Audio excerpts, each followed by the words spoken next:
Lors du dernier sommet de coopération sino-africaine à Johannesburg, le président Xi a lancé 10 programmes visant à promouvoir la modernisation et l'industrialisation de l'agriculture en Afrique. Que pensez-vous de la mise en place de ces programmes en Afrique et notamment en Comores? On a commencé des projets, comme vous le savez, nous sommes des îles. Mise en place d'un projet, par exemple, d'un chemin de fer, c'est beaucoup plus facile qu'un port dans une île.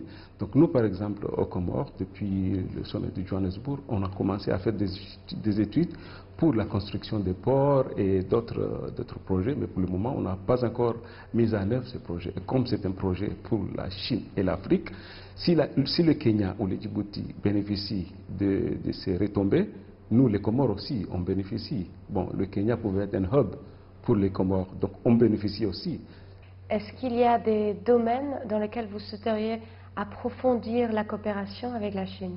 Dans le domaine de l'infrastructure, développement de l'infrastructure et du commerce aussi. Dans le domaine du commerce et investissement privé, pas uniquement investissement du gouvernement, surtout encourager les privés de venir investir dans le domaine de l'agriculture, dans le domaine domaine vierge, par exemple la pêche, que pour le moment on n'a pas des instituts de pêche et pourtant nous sommes des îles.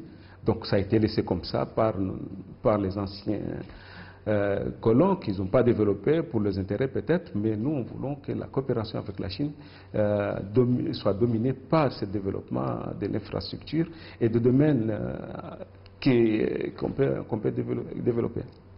Est-ce que vous savez si la population accueille favorablement cette coopération? Les Comores est un des pays que la population acquis très favorablement la coopération entre la Chine et les Comores.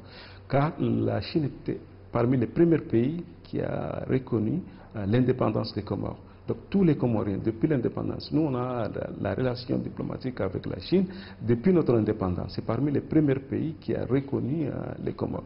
Donc depuis ce temps-là, les Comoriens savent que la Chine est un pays ami, est un pays qu'on a besoin de la Chine. Et la Chine nous a accompagnés depuis l'indépendance. Donc maintenant, la coopération qui a trop évolué maintenant avec l'Afrique, les Comoriens on a besoin de ça. Est-ce que vous auriez un projet particulier de coopération sino-comorienne dont vous aimeriez nous parler? On a un projet de santé sur l'élimination du malaria, du paludisme. C'est un projet qui a été initié, ça fait 4 ans.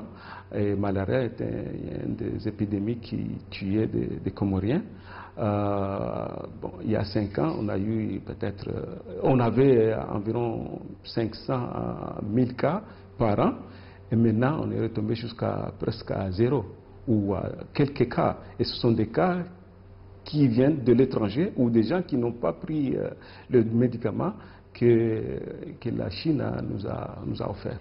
Donc c'est un cas très, très, très spécial qui tient à cœur les Comoriens, qu'on veut développer non seulement aux Comores, mais dans les autres pays africains, que la malaria tue pas mal de gens. Pour ce qui est du sommet Chine-Afrique qui se tiendra à Beijing en septembre, quels représentants comoriens vont venir assister à ce sommet? Pour nous, c'est le chef de l'État lui-même qui va participer, puisque c'est un sommet des chefs d'État et notre coopération est une coopération qui est coopération gagnant-gagnant. Donc on pense que c'est le chef de l'État qui doit être ici, qui doit s'exprimer lui-même. C'est une forte délégation qui accompagne le président. Il y a 3 ministres, un commissaire de genre, et pas mal de gens, des hommes d'affaires. Donc c'est une forte délégation et ça prouve que la coopération entre la Chine et les Comores est en bonne voie.